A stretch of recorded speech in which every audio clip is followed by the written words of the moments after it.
Good morning, everybody.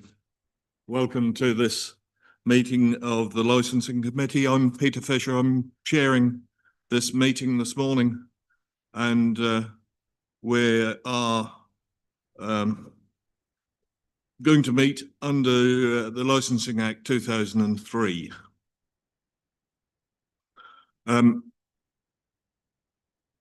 We have with us, and I'll get you to introduce yourself, if you could, Lauren, please. Lauren Gregory, Democratic Services. I'll be undertaking the minutes today. Licensing Officer. Yes, thank you, Chair. Peter Sparr, I'm Licensing Officer for North Norfolk District Council. And our Legal Advisor. Jo Ferner, I'm the Legal Services Manager. And Mr. I'm Mary Clark. I'm a trainee solicitor and a legal advisor for the council. Thank you very much. And Mr. Patterson. Yep, Luke Patterson, applicant. Yeah, Stephen Wild, applicant. Thank you very much. Is anybody else who needs to introduce themselves here?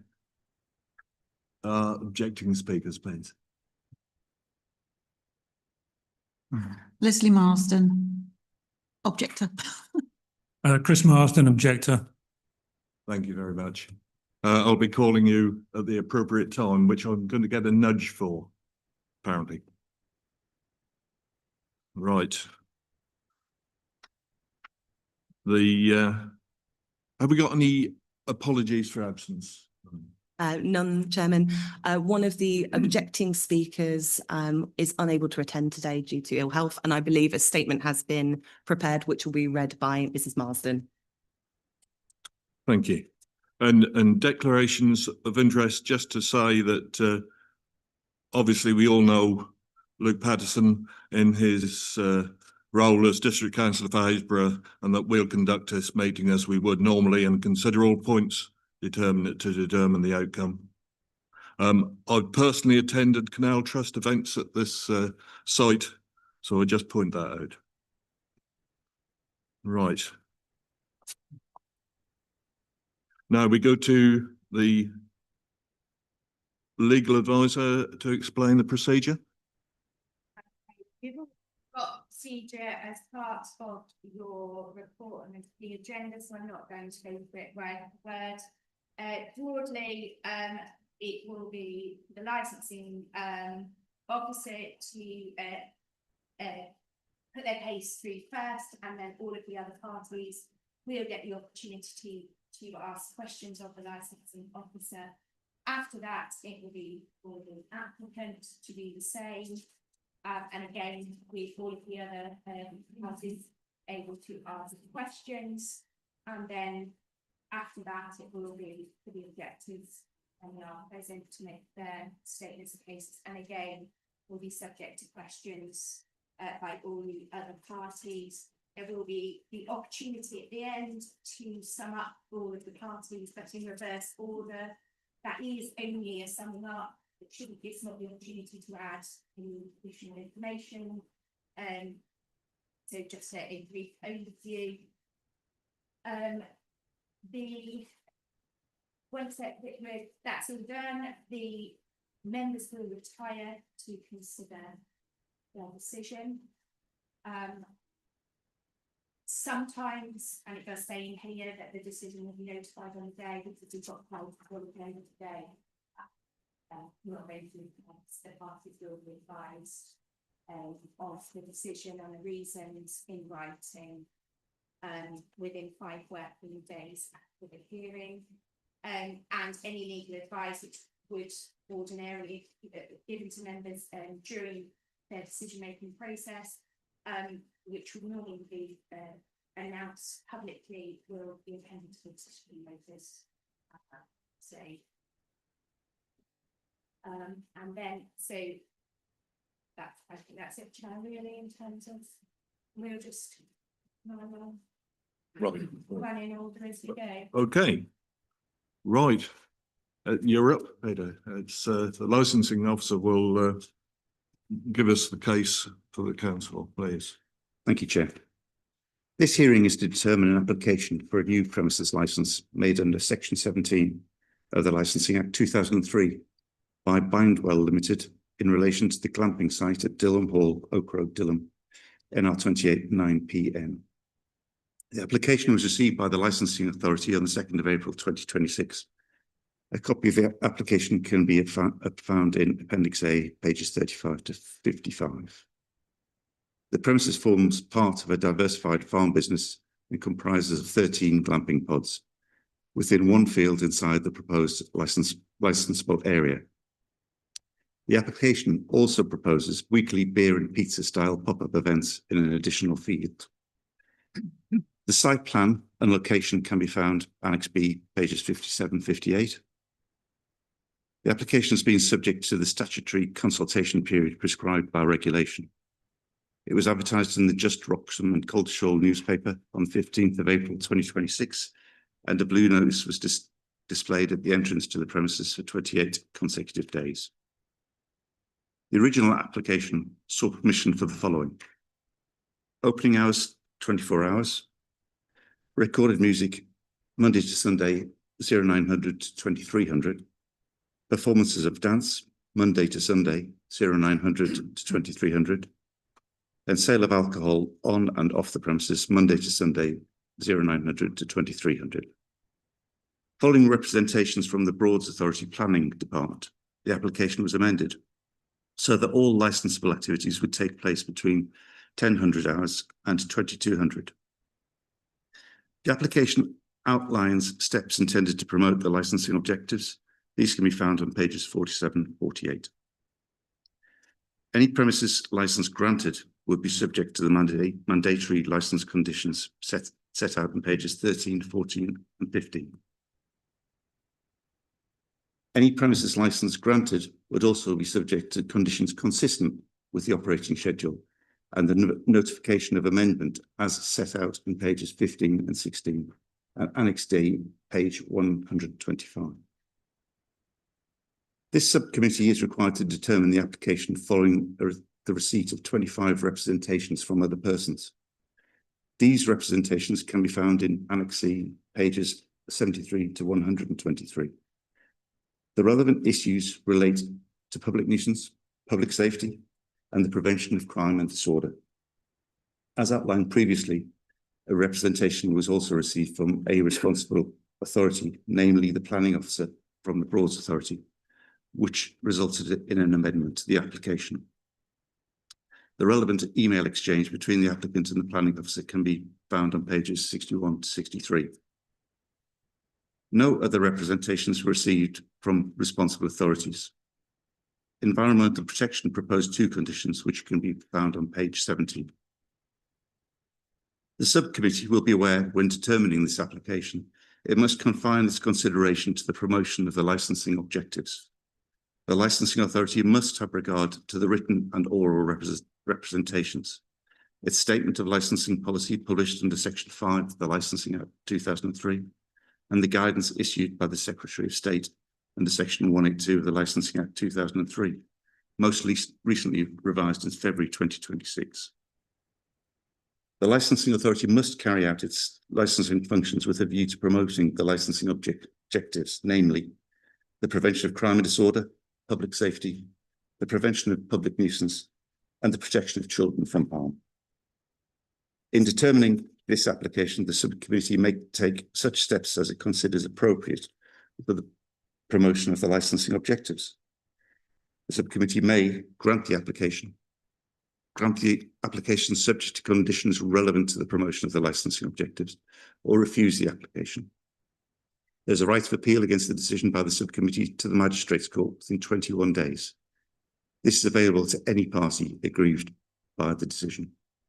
This concludes my submission, Chair. Thank you very much.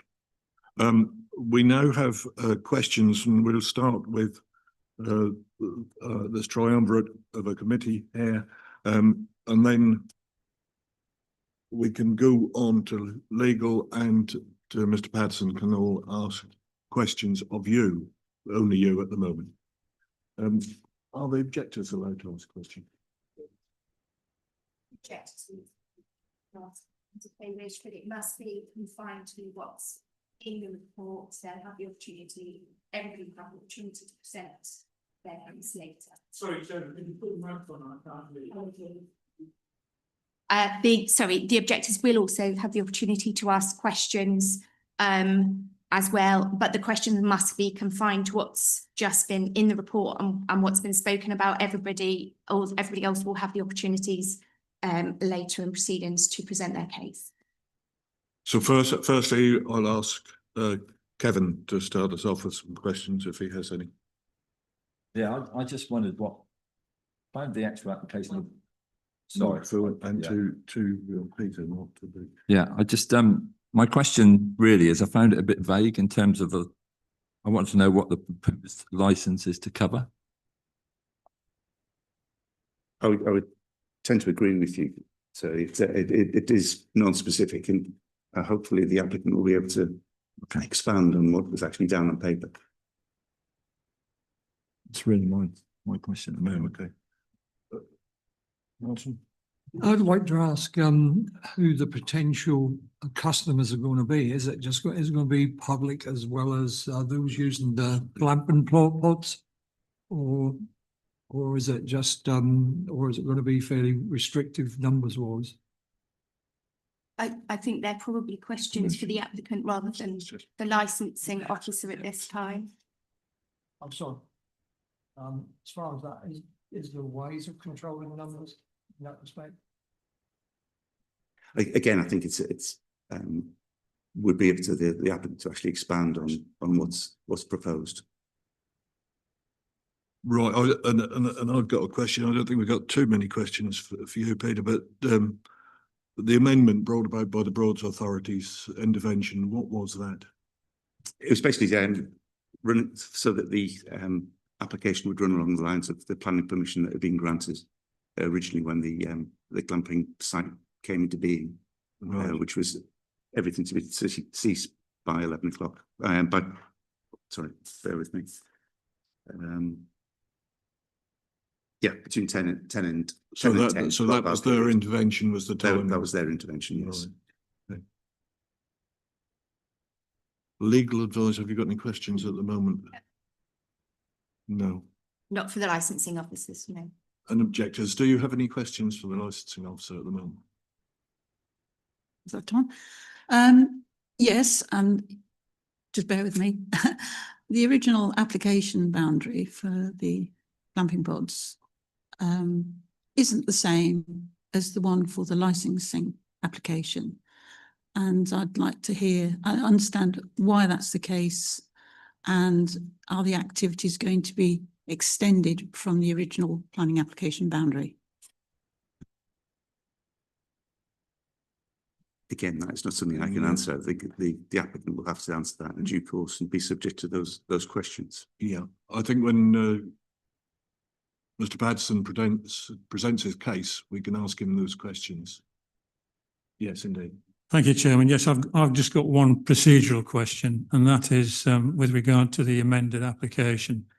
Is there anything in the procedures regulations that would prevent you from notifying objectors about an amended application? Because can I suggest, if there isn't, there should be, because there is a potential likelihood that if there had been emailed about the amendments, some objections may have been withdrawn. Thank you. That's an interesting intervention. It is, but it's not really not going to affect the purpose of this hearing. It may be considered. It's also a timing issue, I guess. Absolutely.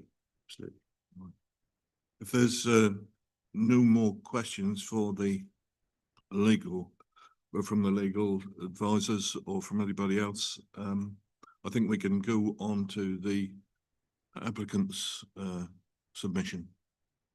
So I don't know who's leading on this, whether it's. Thank you, Chair. I'll give it a go at leading. Let's see how I get on. Good morning, welcome. Thank you for finding the time for today. I just wanted to say a little bit of context. You know, I'm a fifth generation farmer. Our family farmed in Norfolk for over 100 years. And like many farming families across Norfolk, we're diversifying to keep ourselves current and viable, particularly with the phasing out of the basic payment scheme. Glamping was one of our first steps into farm diversification back in 2017. And this application is a sort of continuation of the same effort. So I see it as a fairly modest addition to an existing established diversification, not a new departure into an unrelated line of business. And I think, if I'm honest, going through the application process with, well, Steve and I did it together, it felt like trying to put a square peg into a round hole. The standard licensing form is built with pubs, restaurants and event venues in mind. It doesn't have an obvious box for small farm diversifications like ours. And I think that's partly why some of the wording is misinterpreted, or people are worried about what lays ahead. And so I hope today we can iron these things out. And sort of Dilham Hall Retreats, peace and tranquility is very much our USP. Like that, we major on that. We manage the farm around it as well, in terms of when we go farming, just to make sure we don't disturb guests. So we won't be jeopardising that. But I'm making this comment on behalf of Bind Oil Limited, which is what is the trading title behind Dilham Hall Retreats, for the premises licence at glamping site Oak Road, Dilham, NR 28 9PW. And I did want to respond on some of the comments. In summary, our application seeks to authorisation to permit the sale of wines and beer to glamping site guests, and to host weekly pop-up events for guests with live music, recorded music and dance between 10 in the morning and 10 in the evening, as I set out. And as I set out in section 5 below, to host the North Walsham and Dilham Canal Trust's 200th anniversary Canal Festival, which is this August bank holiday. I'd like to draw your attention to the fact that none of the responsible authorities consulted have requested refusal of this application. Police, no objection raised. Fire Authority, no objection raised. Environmental Protection, no objection.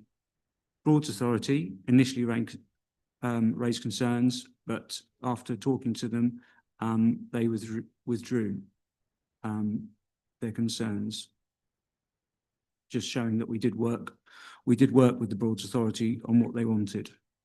But I understand there's 25 representations, and I'm very happy to discuss these concerns. The sale of wine and beer to glamping guests. So we have customers that come along and they want us to supply wine in the fridge. So when they turn up, there's a cold bottle of wine waiting for them. And that's what really started this application process, was the fact we want to. So it's not a delivery service to people when they're there on site. It's very much something that is ordered when they go make the booking. They can add in a bottle of wine, which is the rationale behind 24-hour, why we asked for 24-hour licensing, because we take bookings 24 hours a day. They're all done predominantly done online. So those bookings happen 24 hours a day. And so it's necessary. That's why we went for 24 hours on that. But it is not just, I want to clarify for the avoidance of doubt, so somebody can text, phone or email saying, can you bring me a bottle of wine down to my pod? That is not what we're offering here. And then if I can address one of the questions that was asked of me, the reason the red boundary is outside of the glamping area pods is because we have to store the alcohol somewhere, and that needs to be licensed, so therefore needs to be in this application. Otherwise, so basically wherever the alcohol is stored needs to be licensed. So that's why it forms part of the application. And it's a site we've got nearby the glamping pods, so logistically makes sense.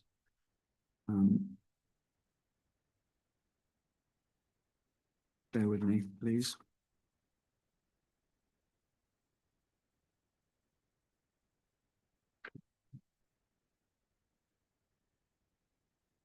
Scale and nature of the wider operation. I wanted to reassure the committee that this is a low impact, small scale operation. consistent with the character of our family-run farm diversifications. And yes, we applied for weekly because we had to write something down, but I don't know what demand will be like. And it's definitely going to be seasonal. I can't think people are going to walk around the farm in January. We've obviously submitted a noise management plan in there, including boundary sound checks and a defined wind down period ahead of line sport activity and end time. Just moving on to the Canal Festival. Obviously, it's not the first time we've hosted a Canal Festival. We've hosted 2 before.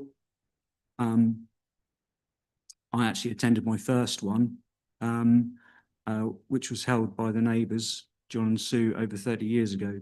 Back then we called it the Far Canal Day because it seems a canal far from anywhere.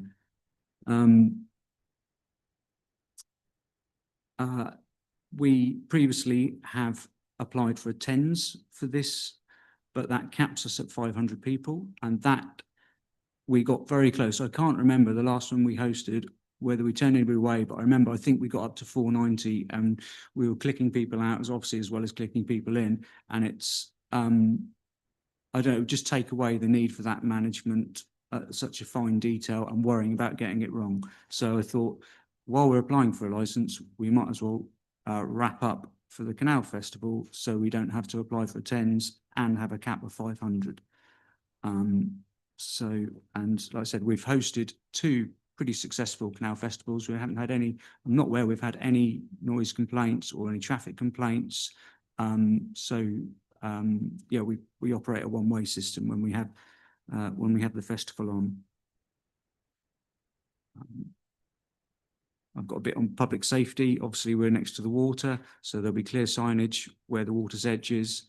There'll be staff on site. This is going onto the Canal Festival.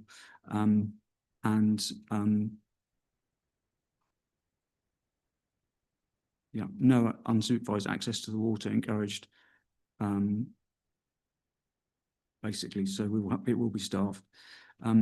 Environmental and wildlife considerations. I take on the site's location and the Broads Authority area seriously, and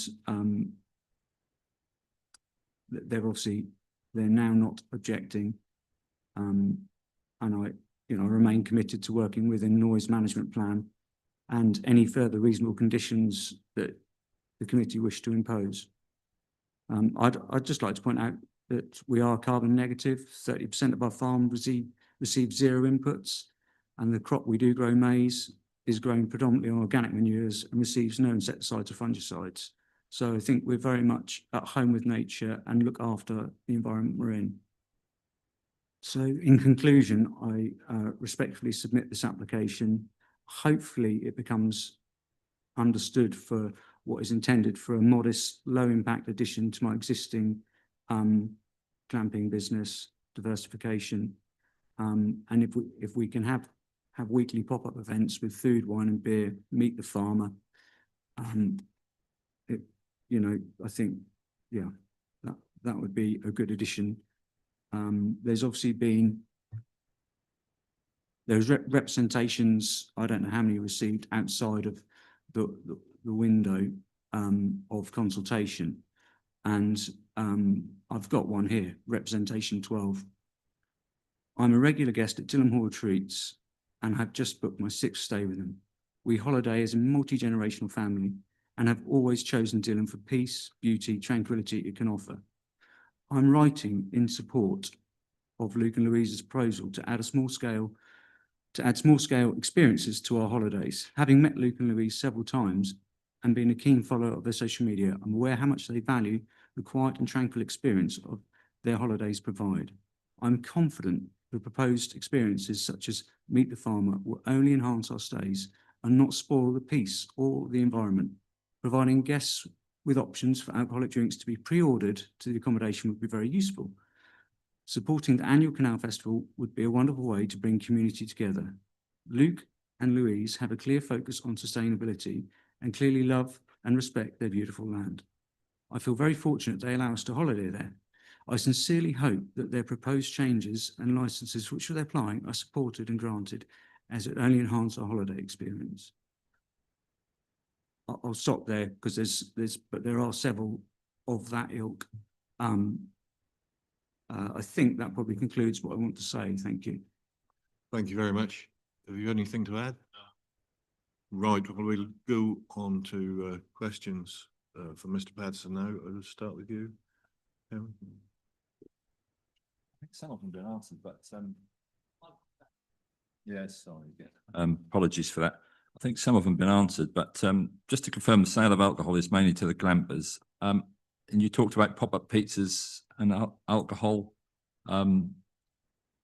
events to meet the farmer. How often do you think they'll, and how many people are you expecting to attend those events? If it was just a pop-up. Chair, do you want me to answer? Absolutely, Yeah. yes, Gary. I think it's going to be driven by demand. I mean, there is a limit to how much time I have. So it's, I think weekly is probably ambitious. But perhaps throughout some holidays, that's when it is weekly. That was part of the question. There was another bit, wasn't it? Oh, guests. Yeah, I mean, I think it's predominantly going to be guests. I don't think we're going to get people booking tickets to come and listen to me talk unless they're staying with us. I hadn't really thought about the public element of it, if I'm honest. I can't see why I would exclude them because I can't think it's going to be, I can't think the demand's going to be there.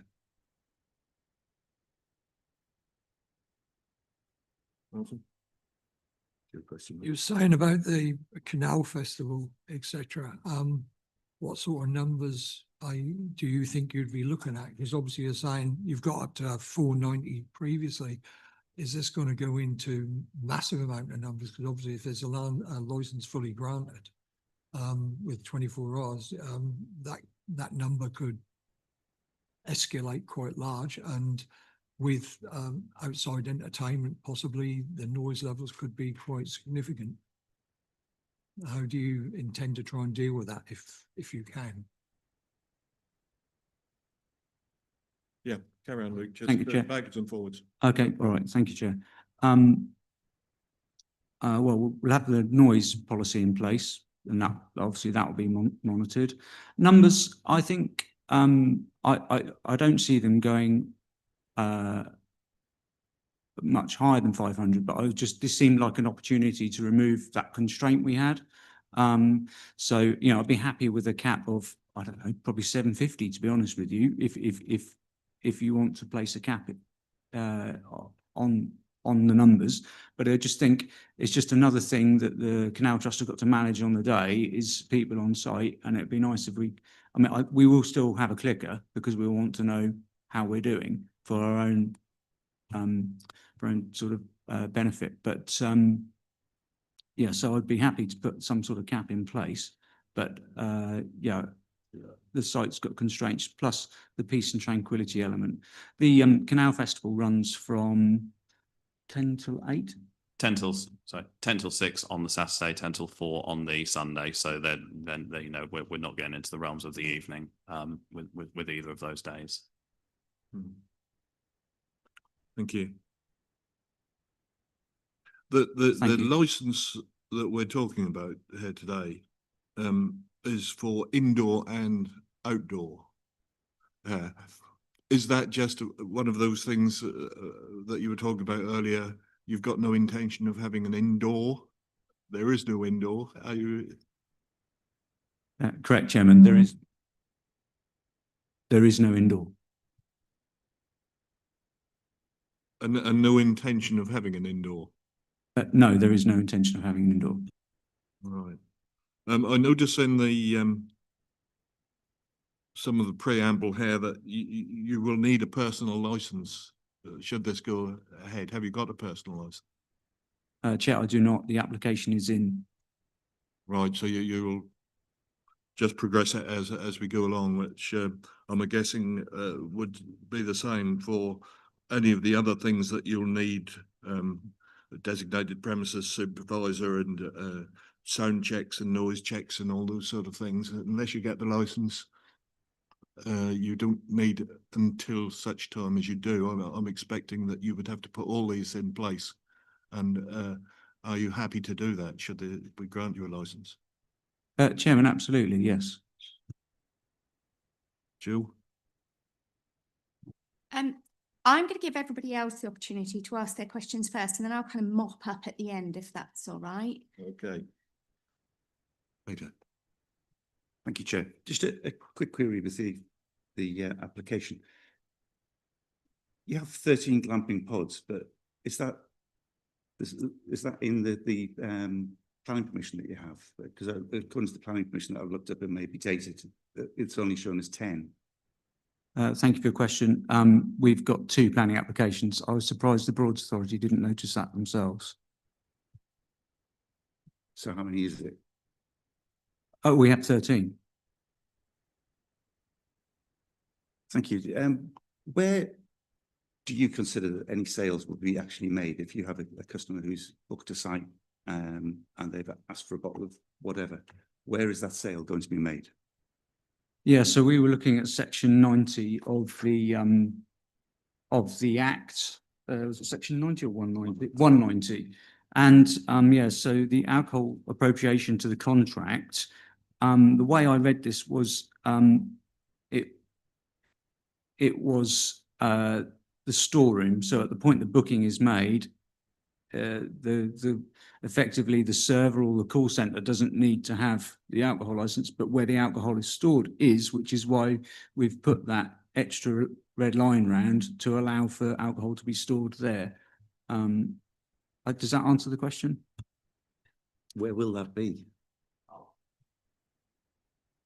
Sorry, that will be within the red line, which is why we drew the red line. How do I get down at Dilham Hall Canoe Hire in our horse box. Yeah, I realise that it's a bit of a strange one. You sort of say about square pegs and round holes and that sort of thing. However, it is a general application in terms of a plan, and it would normally be the area would be stipulated at where alcohol will be stored, because obviously it must be secure rather than necessarily in a horse box. Yeah, the horse box has got, well, perhaps I shouldn't say, it's got valuable equipment in it. It is locked up. It is very secure.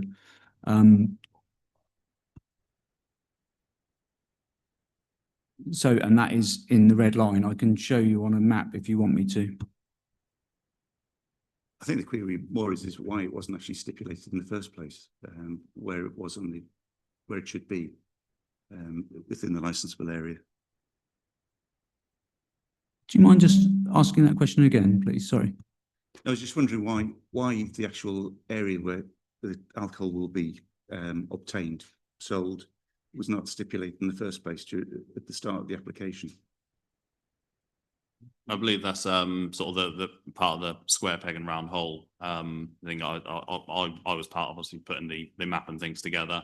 I had a couple of backwards and forwards with the council regarding the map. It was rejected a couple of times, and on the third attempt, it was accepted without it being, it wasn't ever a contradiction that it doesn't show the storage area on said map. So we had a couple of backwards and forwards and amendments, but that part was never stipulated. Do you mind, sorry if I interject? I mean, you've marked it on the map, but the actual application itself doesn't make any mention of how you're proposing to sell the alcohol, what your intentions are. That's only come through later correspondence. Yeah, of course, I accept that. I was originally unsure that would have to be, one of the things we put on the form is that we are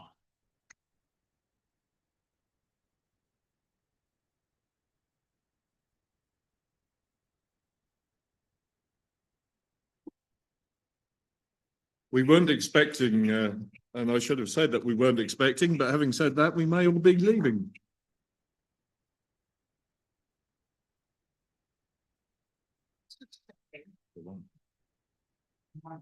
Just give it 1 second more. Claire is gone.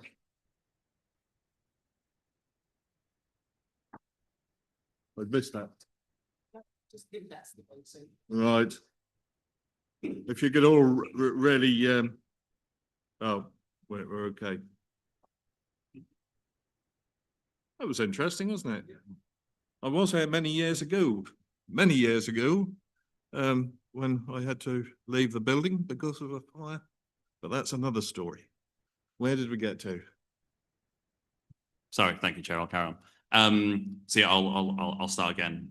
So with the form, we stipulated that we are a glamping site. One of the questions in the form is, will you be supplying alcohol? Obviously, we have ticked yes for such a thing.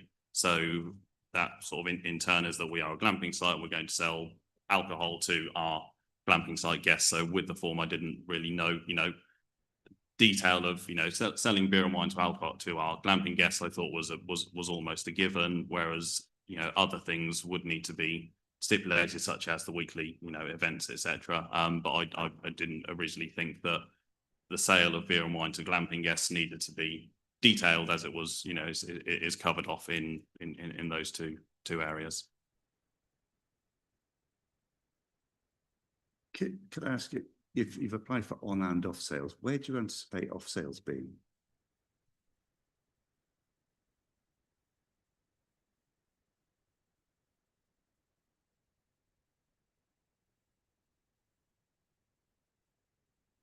Yeah, I think that's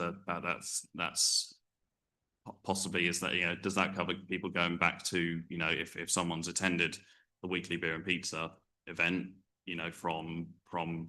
from the site and they go back to the site, does that cover it? Is that covering as off premises? If I could just ask another question, then I'll go back to that. So the weekly beer and the beer and pizza, you sort of said it'll be mainly open to guests, but will it be open to the public? And how many? What are the numbers going to be like for that?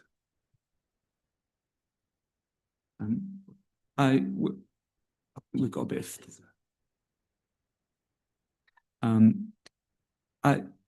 If I'm talking to a group of people, it can only be of a certain size. I don't feel I'm not going to start walking around with a megaphone. So I had in my mind, we're talking about a group of, I suppose, 20 odd people. I mean, I don't know what the demand's going to be like. So I suppose I struggle to answer that question. But obviously, the farm, our number of guests can be sort of around 46 people, including children. But I don't think we're going to get 100% attendance. Equally, I think if I've opened it up to general public, I don't think we're going to get much demand from that side of life. So, but again, happy to have a cap of 25 if that makes the committee feel more comfortable. That leads me back to the original question. If you can have 25 or maximum 46, why do you need off sales? As in, why do I need to sell them a glass of wine? Absolutely not, because that will be an on sale. If you're selling within the licensable area, that will be an on sale. But if you're an off sale is, like a shop where you go buy alcohol and take it away from those premises. Why do you need to do that? I mean, what is it if we start in the red line and we walk with that drink around the farm, that is then an off sale? No, it's where it's actually sold, But you're looking at sales anywhere within that red line that you've designated. You can sell alcohol. It's not about consumption. It's you can sell it. But so why do you need? Would you be looking to provide a service to other campsites to provide alcohol to their clients or your clients elsewhere? No, that's not the intention. No. And just to be clear, when they make a booking and if they add a bottle of wine, that's not considered an off sale. That's an on sale as well. Well, it would be on sale because it's on the premises. It doesn't leave the premises. Okay, yeah. Well, maybe there's a slight error in our application. but I think we've worked quite closely with the officers and it hasn't been picked up before. I won't keep you much longer, Chair. In your presentation, you outlined that you were going to supply beer and wine. Is there anything else that you provide, or would it be purely beer and wine? Sparkling wines, still wines, fortified wines, and beer, I think was sort of what I had in mind. No, it's just to clarify, there's no spirits involved in it. Yeah, I wasn't planning on doing spirits, yeah. Thank you very much. Shall we ask the objecting speakers? Thank you, Chairman. I've got 5 points. Perhaps I can, if you want to jot them down in turn, rather than me asking them individually.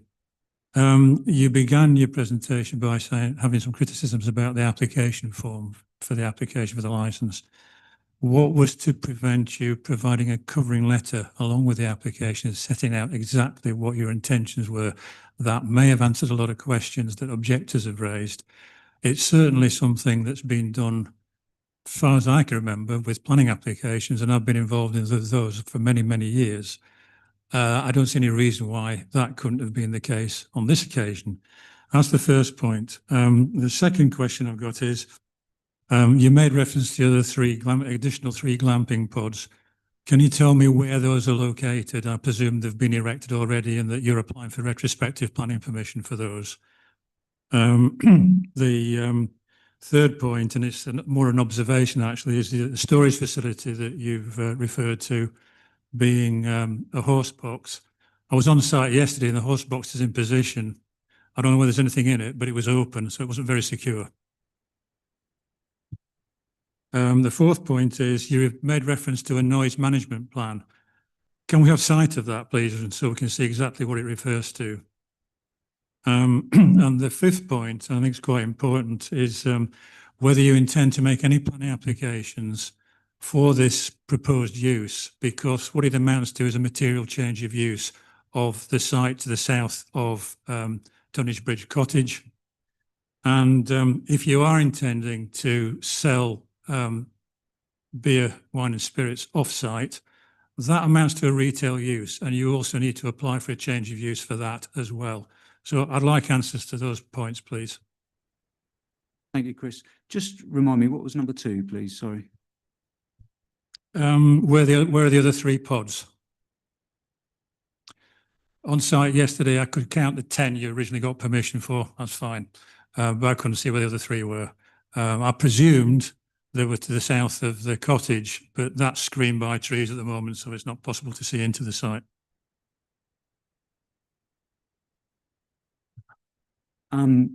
I think your point about a covering letter is valid, but this goes back to what we were saying about the application process. You know, it's a form you fill out and it doesn't invite you to do such. And obviously I've never applied for such a thing before. It wasn't recommended by an officer. We send a covering letter. So, but I agree with you. I have been to East Ruston Parish Council, so there's been opportunity to ask me questions there. The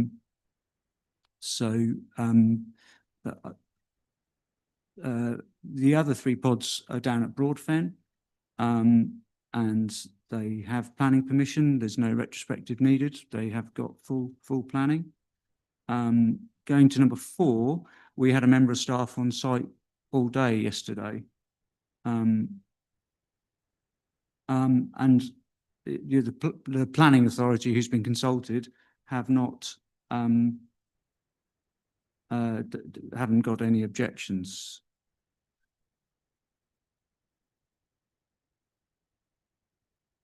And point 5, are you intending to make applications for these proposed uses in addition to the licensing application before us today? Well, the Broads Authority have not, as the planning authority, commented to say I need to, but I can ask them and work with them if they want me to apply for anything. Sorry, the planning issue is an entirely separate issue which wouldn't form part of any determination today. Well, we'll come on to see about that when we have some remarks to be made.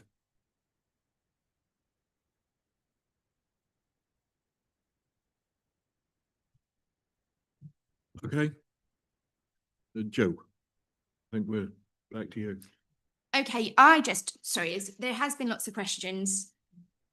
It might sound like I'm perhaps repeating some of what's been said, but I'm just trying to button down exactly what it is you are looking for. So you've said obviously part of what inspired this was the ability to provide a bottle of wine upon arrival for guests, for example. You've gone on to say that you want to do sort of weekly beer and pizza events. So presumably it isn't just providing the alcohol at, upon arrival. You're looking at having a bar, pop-up bar, or your own bar or whatever at these pop-up events that occur weekly. Is that the case? I think might occur weekly is the. Okay, no, that's fine. I'm more just trying to get a picture of exactly what alcohol sales you're looking at making and how and when.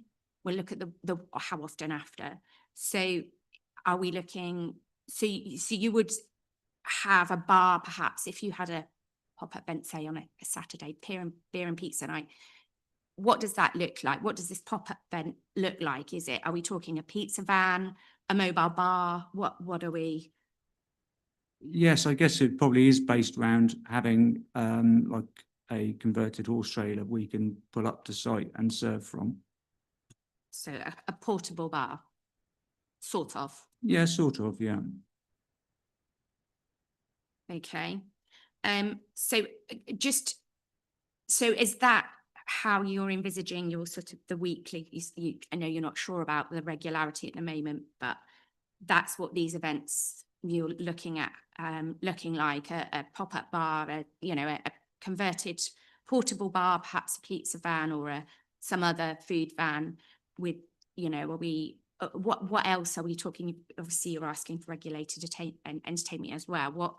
What does it look like? Paint us a picture so we can envisage this weekly pop-up event. Yeah, like I said, we're about peace and tranquility. So the weekly thing will be exceptionally low key, and we don't, like I say, that on that site there's 40 odd customers, so it's not going to be that busy. It is more about, we're hostless hosting, so people don't get to meet myself and Louise, so Yeah. we're a bit distant, and I think we want to try and create a bond and a relationship. Like we've got customers that are coming back to us, and and I think it'd be just quite nice to form a relationship.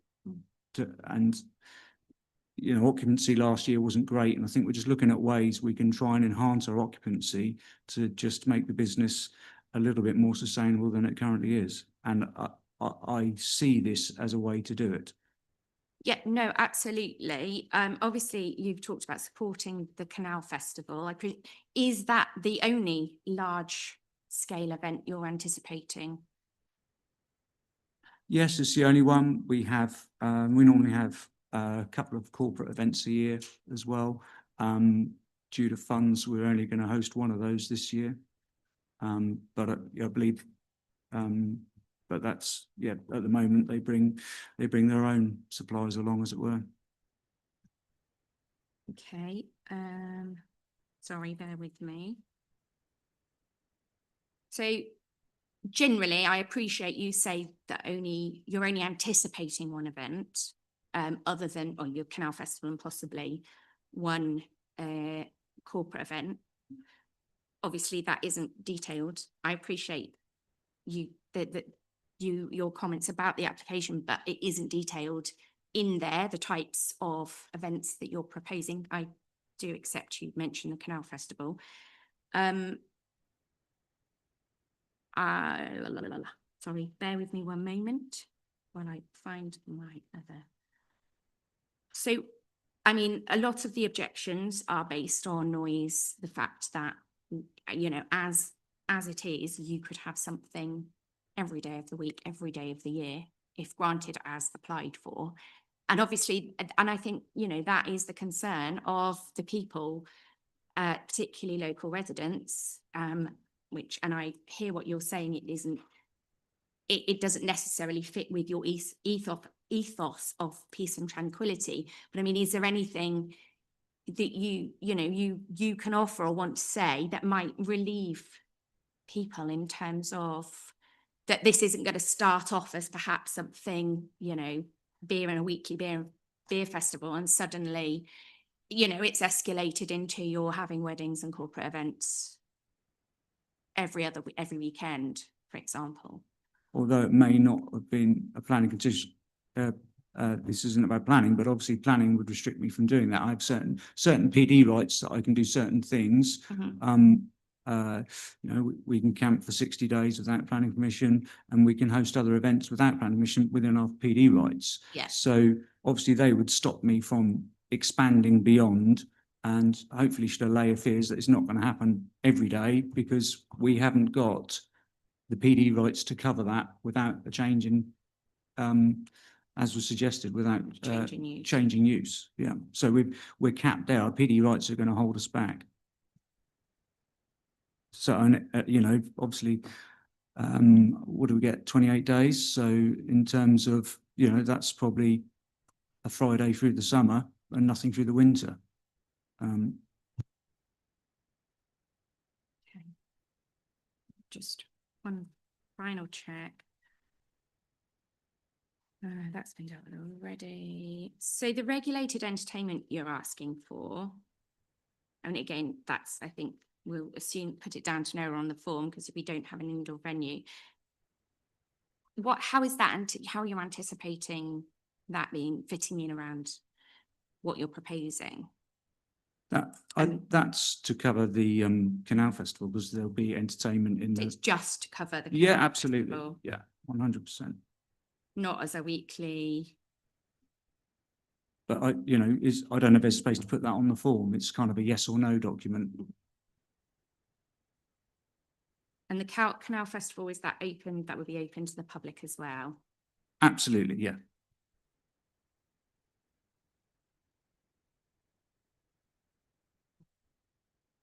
And at that event, are you proposing to sell alcohol at, to members of the public? And Yes, the previous time we ran the event, we had a third party bar, and it wasn't very good, because obviously they take quite a bit out of the cut. So it didn't generate what it could have done for the trust. So I was like, well, okay, well, let's take that sort of in-house as well. I know it's the trust's thing, they run it, but I said, I'll try and sort out the bar for you, so we can raise more funds, basically. So yes, the intention is to sell alcohol at the Canal Festival. I have no further questions. Thank you.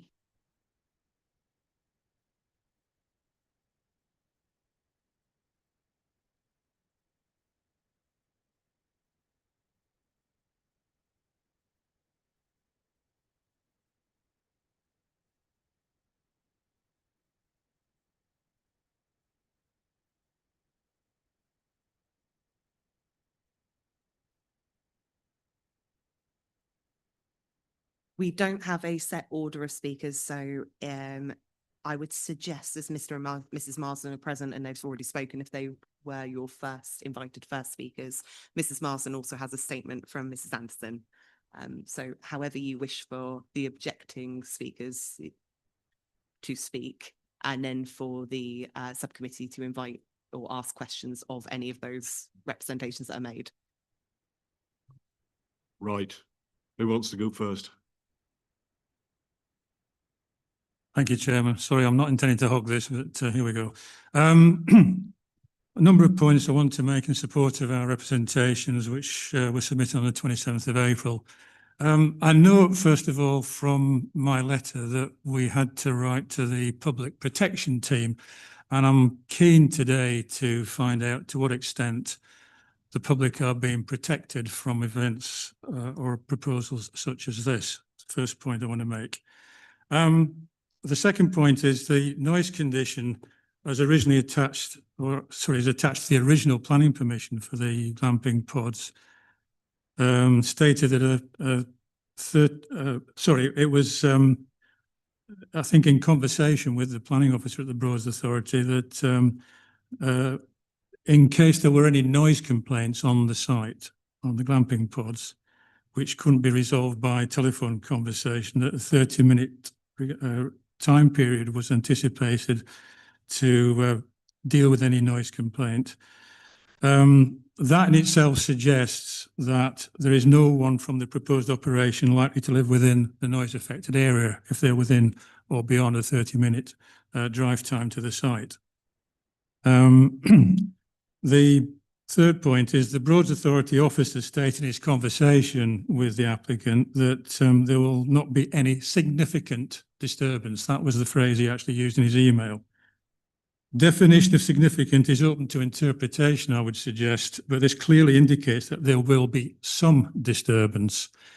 And I think it's critical that as a committee, a subcommittee, you determine what that's going to be. I'll be frank here, I'm absolutely astonished that you can consider this application without having any evidence provided to you about noise monitoring or the emanation of noise and how it might be attenuated. The problem where we live across South Fen is it's a completely open area of land. It's very flat. There is absolutely nothing between the site and the residential properties on the South Fen side of East Ruston to attenuate noise. And that is something that needs to be clearly addressed. And I'll go further and frankly say that whilst this meeting today is not dealing with planning issues, nevertheless, if the applicant has to submit planning applications for the uses he proposes now, if you grant a license without looking at the noise environment, you are effectively influencing how the application is determined. So it's a very important aspect, as far as I'm concerned, that noise evidence is provided before you take a decision on this. The original noise condition only relates to the period from 10 p.m. to 7 a.m. We're clearly concerned also with noise occurring during the day. So again, I reiterate the point I make about a noise impact assessment. Point that's already been covered, but I will reiterate it because it's in our letter. Off-site sales of alcohol is a retail use requiring planning permission. The Broads Authority are against this. I think it's perfectly clear in their response to this application that is the case. Nevertheless, a change of use application would be required, and it is not for the Broads Authority to say whether you need to apply or not. You do need to apply.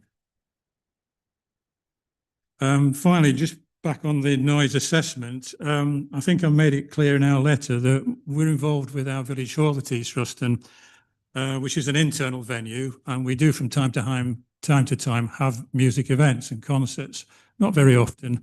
Nevertheless, we have to install quite expensive noise monitoring equipment inside the building in order to ensure that local residents were not disturbed. You've already heard today from the applicant that this proposal will be completely external. Therefore, there is nothing to prevent noise emanating from the site and drifting across the South Fen in disturbance to local residents. Not just South Fen. Have on my right a gentleman from the village nearest the site, and I'm sure the same applies to residential properties there. I think, Chairman, that's all I wanted to cover in this. Please bear with me a second.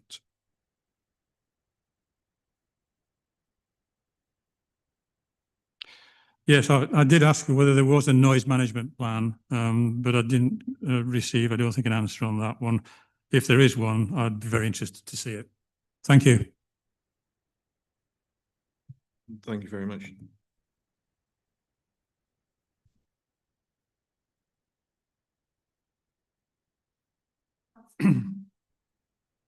Yeah, we can ask questions if they object. Well, I haven't got any questions. Joe, have you? No. Have you got questions? No.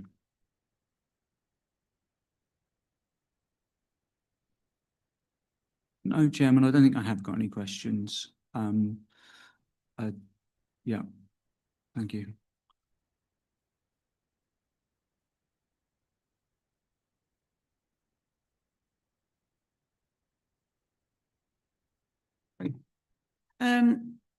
This is in addition to the objection that Stephanie and David Anderson wrote on the 28th of April.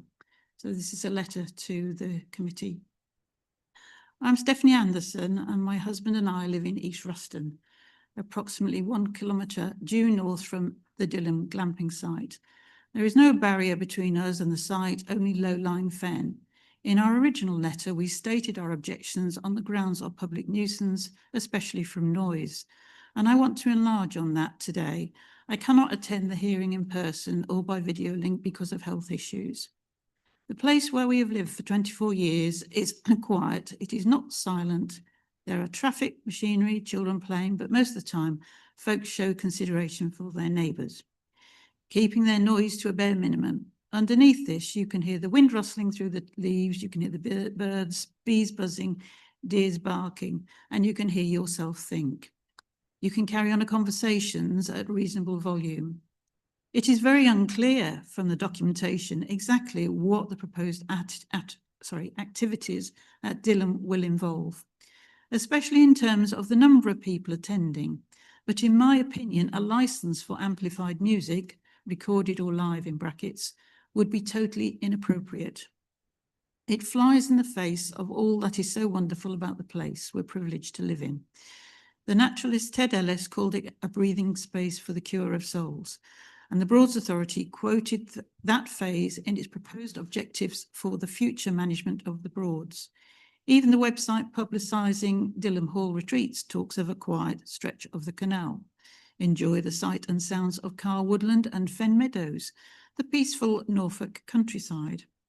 I don't want to wake up every morning wondering whether today is one of those pop-up days when who knows how many people will descend on the site, less than a kilometre away from us, getting progressively louder as their intoxication increases, with amplified music playing for hours on end. I don't want to have to wear ear defenders in my own garden. I don't want our lives to be blighted like this. Even the threat of this affects our health. This proposal rides roughshod over the comfort and well-being of so many people, over the right of residents to enjoy our own homes and gardens, and over the right of visitors to delight in the legendary tranquility of the Broads. This proposal could be the thin end of a very large wedge. This proposal is an abomination and it should be refused. Thank you very much. Anything further? Most of what my concerns were have really been raised in the discussions already placed. So it's just reinforcing what's already been said. My concerns are noise, traffic, and I can't imagine that it's going to be viable to operate such a facility with such small numbers without bringing lots of public into it to use it, and then there's going to be a bigger operation going on. It's the beginning of what could be, quite a large operation, and then they're my real concerns. We already suffer with noise problems from local bed and breakfasts that are operating with hot tubs in the garden, lots of noise from people, enjoying themselves, but unfortunately making it unpleasant for other local people that live there. So other than that, really, we've covered everything that were my main concerns, and it is written, and you have evidence of what I've written in any case. All right, thank you very much. I think we're on to the licensing officer to sum up and answer any questions. Thank you, Chair. This application is for a new premises licence. Just to reiterate, the licensable activities sought are sales of alcohol on and off the premises 10 a.m. to 2200 hours, regulated entertainment 10 a.m. to 2200 hours. The opening hours are shown Monday to Sunday, 24 hours. I just want to reiterate with that although the licence, it's open 24 hours, the licensable activities are shown as 10 a.m. to 2200. No representations have been made from responsible authorities other than the Broads Authority. 25 representations have been received from members of the public. The subcommittee must have regard to promoting the licensing objectives in the overall interests of the local community and give you appropriate weight to it. Bearing in mind the representations received, the guidance under Section Y2 of the Licensing Act, and the Norfolk District Council Statement of Licensing to Policy. In deciding whether to grant the application with conditions or refuse the application. That's my submission, Chair. Thank you very much. Mr. Patterson, if you'd like to sum up, you've got 5 minutes. Thank you, Chair. Chequers Street is 1.25 kilometres away, so I really, I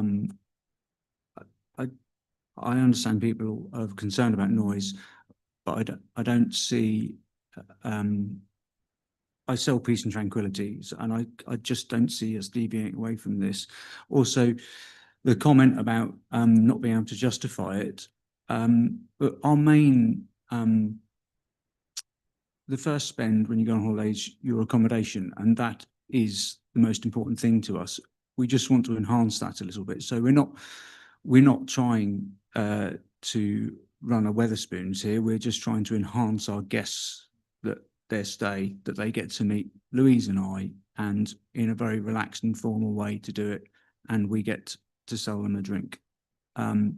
So I just hope what we've run through today sort of allays some of those fears. And I hear what you're saying about if there had been some sort of covering letter to further understand what we're trying to achieve. I suppose the muddying of the waters is we're trying to, in the application, we're trying to accommodate the sort of canal festival. So that sort of changes the dynamics of the application, but hopefully we've made that clear. I'd be very happy with the conditions imposed or suggested by committee if they're minded to approve. I think that's all I want to say. Thank you. Okay, thank you very much, Jill. I think it's down to you to close up. Oh, the committee will now retire to make a decision based on everything that they've had sight of, everything that they've heard today.